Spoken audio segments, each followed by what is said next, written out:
Hi, everyone. Welcome to the Creative Activist Turning Pain to Purpose. As you know, I love to start with a little poem first. She rose from the shadows where silence once lived, with hands that now heal and words that uplift. She turns pain into purpose and broken into brave, a voice for the voiceless, a light for the lost, a guide who reminds us we are more than our scars. And today I'm honored to welcome Jennifer Solarte, author, entrepreneur, trauma life coach, Reiki master, somatic practitioner, speaker, and founder of And Rise. Jennifer has dedicated her life to empowering women to live their best lives after trauma and abuse. Welcome, Jennifer. So glad you're here. Thank you. Thank you so much for having me. Excited to be here. I read about Jennifer. I think I found her on Facebook, I don't know, a year ago. And so it must have been because it was before you got married. And, we had a little Yeah. talk. And I said, oh, we have to do something together. So this is very exciting. So, Okay. Jennifer, why don't you just share a bit about your own journey? What called you to step into this work of healing and empowerment? Yeah. Yeah. It started, I guess, when I was 7 years old. I'm a survivor of childhood sexual abuse as well as domestic abuse. Had domestic abuse in the household growing up. And then when I grew up, I unfortunately got into more abusive relationships. Became a single mom when I was 21. And as soon as he found out I was pregnant, he left. And I was then left to fend for myself and my daughter, which was another really big trauma in my life. It was very hard being a single mom. I had to do everything financially, mentally, emotionally, physically by myself without a lot of help and support from, anyone, honestly. So that was really hard. I also was $25,000 in credit card debt. I was just like drowning in debt. I was miserable, depressed. I think I now looking back, I was depressed back then, but I was too busy to be depressed. So like I couldn't even sit with myself because there's just so much going on in my world. Plus, I just had a lot of chaos. And at that time, I hadn't really delved into my healing yet. Fast forward, I got into my last abusive relationship, which was horrific on one end, but on the other end, that was the relationship that finally helped me see my worth. I had to go through a lot of really horrible things. For me to finally be like, wait a minute, like I deserve so much better than this. I'm a great woman. I do my best to be good to everybody, especially this man. I got so lost in trying to make sure he was happy all the time because he was narcissistic. So I was always walking on eggshells and always scared that he would get mad and because the fights would last, hours and they would just be like really, really horrible. Uh, sorry, I had to put my phone on silent. That's okay. I, Uh, I hear your pain and your fear and your worry about all the, life's challenges. So mhm. tell us a little about your healing process because Yeah. to go from where you were to who you are today is amazing. And I think people will be really happy to hear about that journey. Yeah, so I started counseling after that. Actually, we started couples counseling. That was the first time I ever been to any type of counseling was couples counseling with my ex-abuser. That didn't work because of course you can't do counseling with an abuser because he was just blaming me and her and saying that she was only siding with me because she's a woman and that this doesn't work. I'm not doing this anymore. So I actually kept going. And I'm so glad I did because it really changed my life. It helped me for one. It was the first time somebody had validated me, telling me that that should have never happened to me. It wasn't normal what I was going through, and that he was, not being good to me, and that that wasn't normal, his behavior. So that helped just to hear somebody that I didn't even know saying, that's not right. It's not okay. You're in the right for feeling the way that you do Well, and for being upset. I love what you're saying because too often I'm hearing people who, especially women who've been in domestic violence situations, saying, well, he didn't hit me and therefore I'm not being abused. And but there is such subtle other ways of Yes. gaslighting you, getting rid of your friends, just speaking down to you, isolating you. There's so many Yes. things. And I love that you're saying that's what happened to you, until we actually have somebody to validate and say Yes. that's a misnomer, that Yes. it has to be Yeah. physical abuse or you're not being abused, and that's not true. So thank you And for and that. of course, and same thing for me. I knew about the sexual and the physical. I didn't know that there was such a thing as verbal abuse, emotional abuse, financial, all the invisible ones that most of us aren't really taught about. And so when I started Android, I actually started learning about that, and then I realized I had been through that as well, and that was really hard to I guess, uncover. Right. and swallow that pill of like, wow, I've been abused essentially my whole life by multiple people and I didn't even know. And that's because of the household I grew up in. It was very abusive as well. So then when I started dating abusive people, I just picked people that were just like my Right. parents. Um, That's how a generational trauma continues. We don't, yeah, unless you're willing to stop and observe and look at it and find out, is this true? Do I deserve this? Is this the way of all relationships?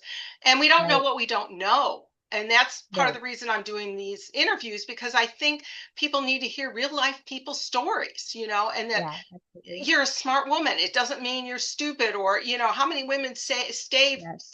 seven years too long, be, Hmm. and they're not stupid. They really just, Absolutely.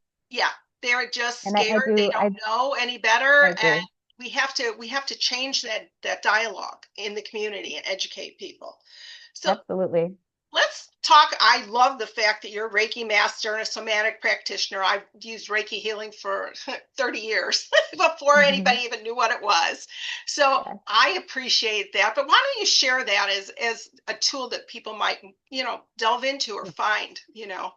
Yes. So Reiki is essentially, I guess the easiest way I can explain it is clearing your chakras, right? It's supposed to help with like um, curbing anxiety, right? Less anxiety, less depression. It's supposed to relax you and also just like if you're even having physical issues or emotional issues, you let your practitioner know ahead of time. That way they can help with that. Essentially it is also either placing your hands on someone or hovering over them and then just giving your energy, right? It's all about intention. So let's just say I had a client who was looking for just like trauma healing, and maybe they realize that their trauma is held right here in their chest. So then I'm mainly working on their chest area and then just, hovering my hands over depending on if they want me to touch them or not. And just working through it. And again, it's all about intention and it's all about like, so if I'm giving you my good energy and just it's essentially kind of also praying in a sense, not exactly, but again, it's like I'm trying to clear all that negative energy, or limiting beliefs and things like that, and it just helps. They sometimes tell me afterwards that they saw something, or they felt something, or they heard something. So it's always really, really cool to just hear what people receive. And even if sometimes they might not feel anything, but maybe they're just relaxed after and then they just feel like more calm than when they came in, maybe less anxious and just kind of ready to keep going with their day. So I really love Reiki, and I think it's a great way to help release a lot of things that you could be holding in, whether that's physical or emotional. Right. I did the first level practitioner and then I never really practiced it. But I have great healers that I work with, that when I'm in a state and I can't get out or I'm feeling something physical as well as emotional, please clear me. I need Yeah. help because we also have our own blind spots. So we don't Mhm. really know. I think Exactly. a lot of my Reiki healing helped me with finding my voice. That kind of thing. And so Love that. there's different ways to use the energy healing, and I love that. And when you talk about somatic practitioner, tell me about that. Yes, so so I'm a somatic practitioner, but it's called somatic experiencing. So essentially what that is releasing physical trauma from the body. A lot of it is gentle movement along with meditation. So it's like, it's supposed to be very gentle, very relaxing, right? It's supposed to help again with like anxiety, and just feeling safe in your body, especially if you've been through like sexual trauma, even physical trauma. You can dissociate from your body. So, the body sends us signals all the time, and we tend not to listen to it when we dissociate from it. So it's essentially slowly and gently teaching you how to be more body aware. What's happening in your body when you get triggered, right? When what part of your body feels whatever it is. Maybe you feel a pain in your right leg, when you hear a certain word or you smell something, a familiar scent. And then it's us kind of rewiring your brain to teach your brain that you're no longer in danger, you are safe now, and teaching your body that we're safe now. And just doing that through very gentle, physical movements. I sometimes also, with the client's permission, will guide them and like moving them around and things like that if I just notice that they're, in a weird position or uncomfortable position. And it's really more than anything just body awareness and feeling safe in your body again after going through something traumatic where you might not feel safe in your own body and you're always like on edge or hyper vigilant and you just always feel like something bad is going to happen at all times. And it really, really helps with that. And that's really feeling that way all the time is more trauma. It's an after effect of the trauma, but it's also traumatic to always feel, you're on fight or flight 24/7. And that's really hard on your body. When Right. your body feels like it's always in danger, it does take a toll and it does add other things, Well, to the trauma, I it's guess. interesting to hear your definition because in my mind, as I evolved and took different routes and healing modalities, learning that our bodies hold on to memories, that they're Mhm. cellular, and Yep. that, wow, that just flipped me out. That was like one of those big aha moments because, Yep. again, it is changing the energy within our bodies and Hmm. releasing it, which I often do with scribbles and doodles as a first layer. But I also ended up doing some real physical work with a therapist who had padded room. And you go, and she gave me all these assignments to go beat the crap out of things or imagine this person so I could change the energy in my body. Just different ways. I loved how the soft approach that you're using, noticing what you notice. And I think that's a Yep. key to healing for Hmm. anything. And we Yep. it's a practice and we don't Yep. usually do that. So I love that. Exactly. So Yeah. now you said you are a coach. What do you tell me a little about your coaching practice? Yeah, so I just essentially it depends. It's very customizable and it's very different for everyone because everybody comes in with different needs.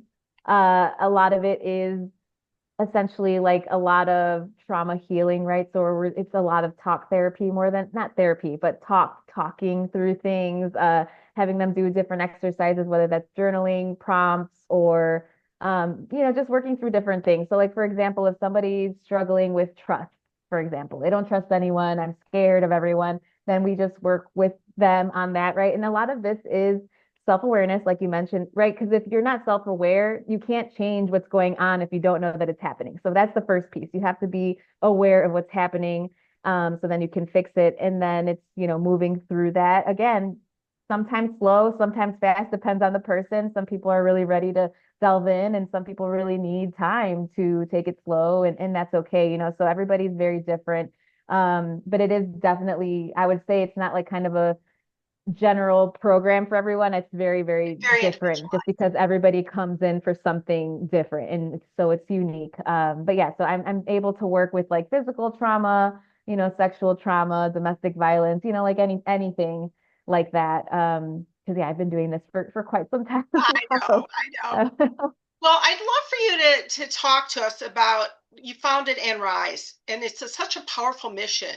Can you fill us in on the story, the creation, what impact you feel you're having, and how you see it growing? Yeah, so it's more than a pretty logo. So the ampersand means your story isn't over yet, and the rise means rising above any adversities that you have been through. So we started this just we started during COVID. That's how all this kind of started. Was I started a COVID support group because I know I was struggling mentally at that time. I thought we were all going to die and the world was going to end because that's what the news made it seem like. So I started this group because I started seeing people on social media saying that they were feeling the same way. I'm scared. I'm struggling. I can't leave my house. What the heck is happening here? So we started a COVID support group. And in that, there was a lot of ladies that were stuck at home with their abusers during that time. There's people who had maybe suppressed a lot from childhood or whatever along the way. And now that they had all this extra time, downtime, they're like, oh my gosh, I remembered about something that happened to me when I was like 4 years old, or like, what do I do now? And then they went down that rabbit hole. So that's really how it started. We started seeing more and more people coming in with like trauma. And then I started this also with the best of intentions that I just wanted to help people. But then very quickly, I realized that I was not properly trained. So then I started taking tons of training. So I took like my 40-hour sexual assault training, 40 hour domestic violence training, trauma informed care, somatic, Reiki, all these different Yeah. modalities that I have learned and acquired over the years because I picked up somatic because I thought it could be another modality because everybody's healing journey is so different and people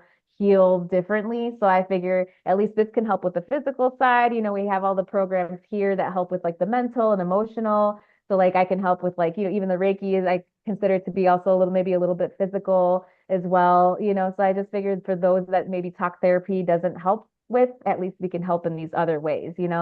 So we provide free mental health care to women all around the country. We do provide free counseling here in Illinois, and we do offer, we're actually about to start our 11th support group soon, and we're actually moving to Indiana now as well. I'm trying to, move out there because there's a really big need out there as well. So we're just trying to make mental health care as accessible as possible, especially for those who maybe don't have a lot of resources in their area or any type of programs. There are a lot of, areas that in the city of Chicago, there's a ton, but then as you start going out to the burbs and even further out, there's less and less as you get further out. So we are filling that gap and making it more accessible to many people. And 50% of the women that we work with are considered low income or below the poverty line. So we are filling that gap as well of like just making it accessible because they don't have the insurance or they don't have the money to do it, and we always get complimented on that, like, thank you so much, because otherwise I wouldn't have been able to afford this and I would have never done therapy otherwise. So thank you for providing it for free.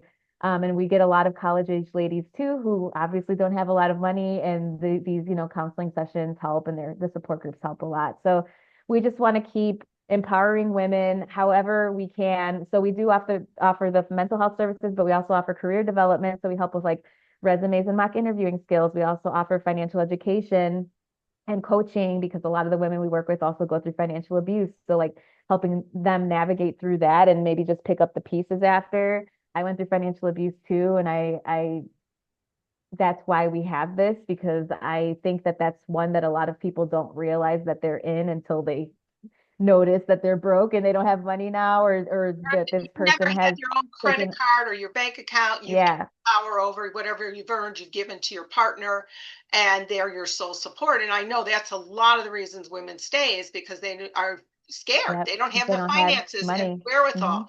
And even Yep. in my situation, when I got divorced, and it was not like that, but he handled most of it. I had to go learn about our finances. I didn't do the budgeting. I didn't do any of those things, and mine was, Mm-hmm.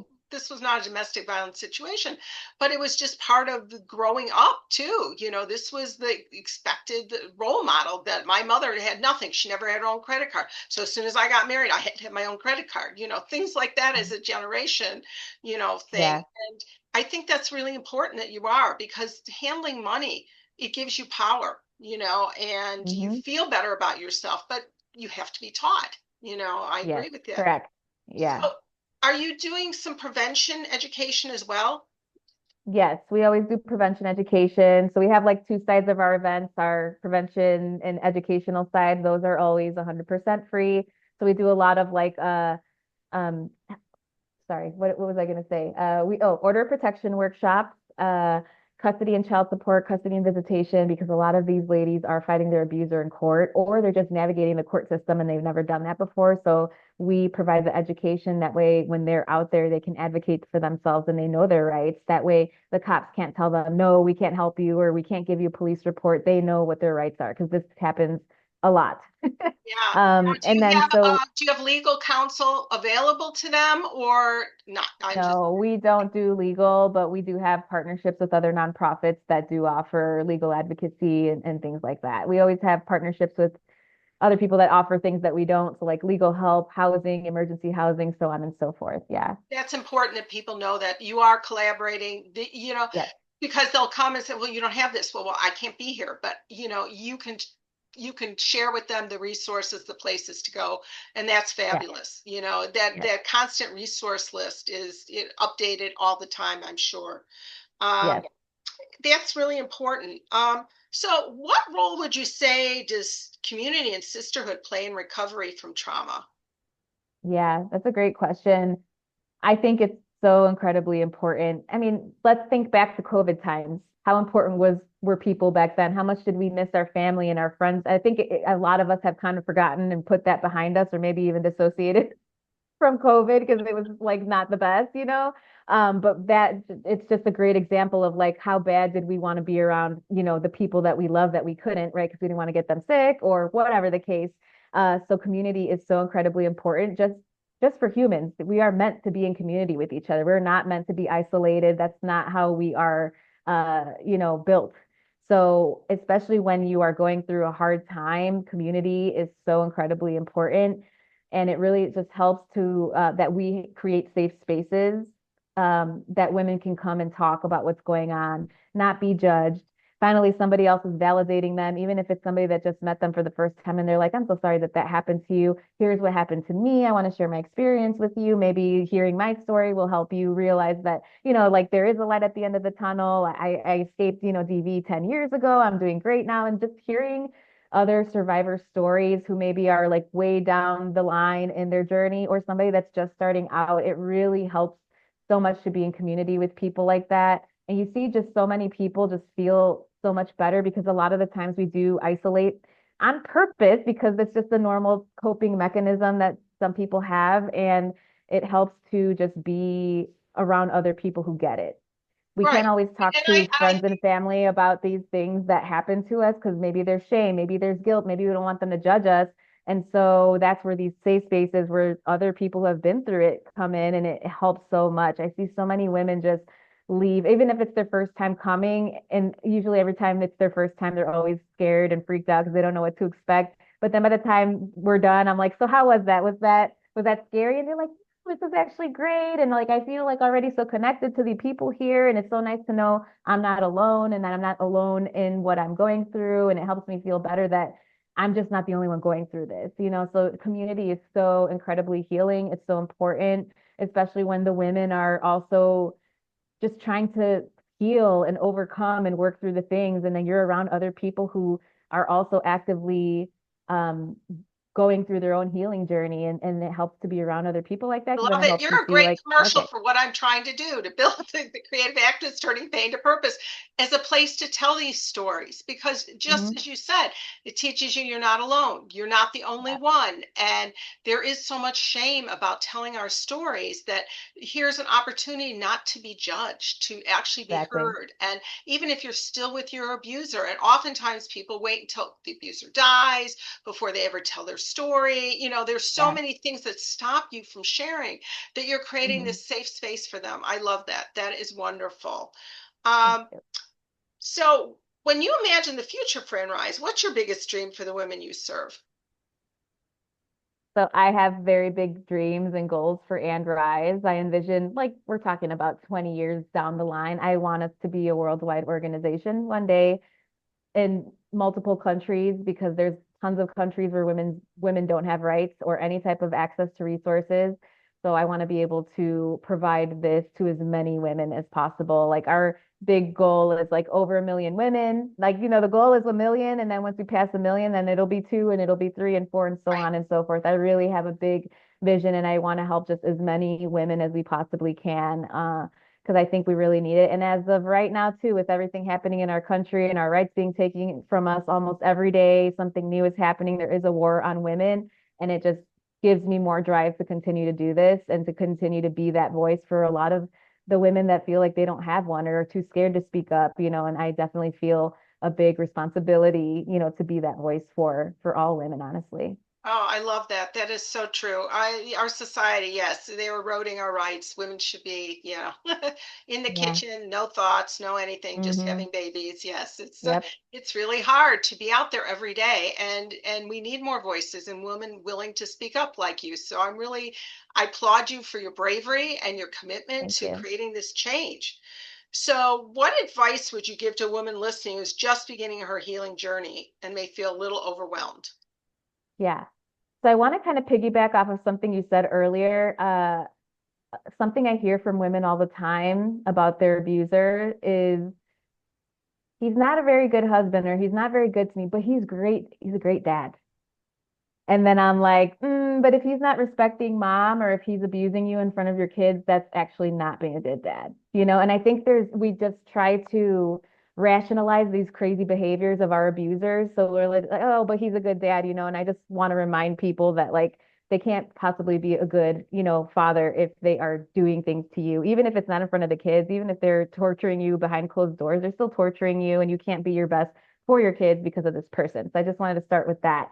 But yes, I would say don't forget that you're not alone. There's unfortunately a lot of other people who are experiencing this as well. And there's a lot of organizations like And Rise. So even if you don't come with us, there are tons that do help and can provide legal services or counseling or whatever that can help you. And I also want to say too that, your trauma and your pain does not define who you are. A lot of the times it can feel like so heavy and so overwhelming, like we'll never get over it, or we'll always be sad, we'll always be depressed.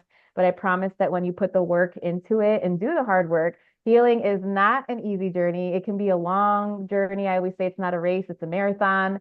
It can take time and it can be painful at times, but also sometimes we need that pain to be able to move forward, right? Same thing like if you have an infected wound, right?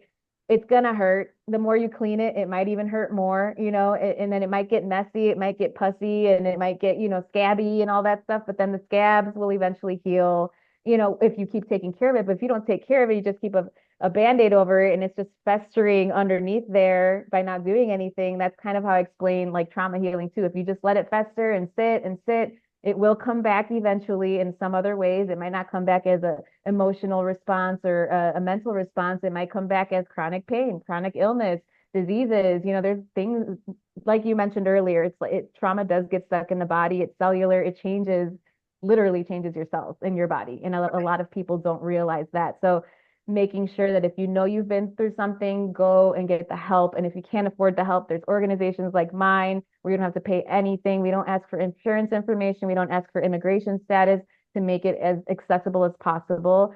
And there is help out there, and you're not alone. And like I said, your trauma doesn't define you. It's just a little part of your story. You can change your story or make your story end however you'd like it, just like I did. I could have stayed stuck and like, oh, woe is me. And I was there. I was there with victim mentality for a long time. I thought my life sucked. I thought that God hated me. And I just always used to ask, why do you hate me so much? Why Relate does to my life that. suck I so much? totally get that Yeah. story. And Yeah. I think a lot of us go through that, and it's okay. That's my point of saying that it's okay to be there, but instead of saying stuck there, how can I do better? And instead of saying, oh, woe is me, my life sucks, what is this trying to teach me? What do I need to learn? Do I need to learn to have better boundaries? Do I need to learn, that it wasn't my fault even? Do I need to learn self-forgiveness? There can be a lot of different things, but it's really easy for survivors to blame ourselves. And also, lastly, I'll end with this is that it's not our shame and guilt to hold for our abusers. A lot of the times they put that on us and we take it for them.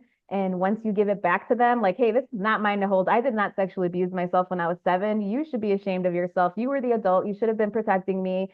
Why am I feeling bad about this? I didn't do anything to myself. I didn't ask for this to happen. I was a child. I couldn't defend myself even if I wanted to.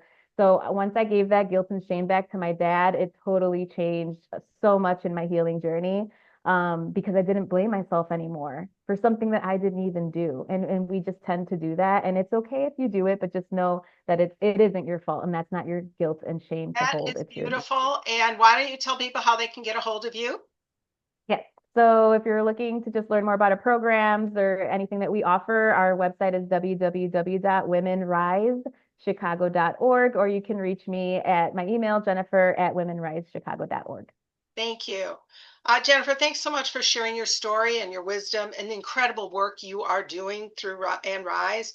Your commitment to helping women heal is so deeply inspiring. And I know our listeners are going to take so much from this conversation. And even I, sometimes even at this point in my life, and I quote, worked on myself to hear the validation and the same stories you've experienced and how I healed. And, it's like, oh yeah, again, I'm not alone in it, and Yeah. I don't feel like a victim, and I haven't for a long time, but every once in a while it comes Hmm. back. So thank you for Hmm. sharing that.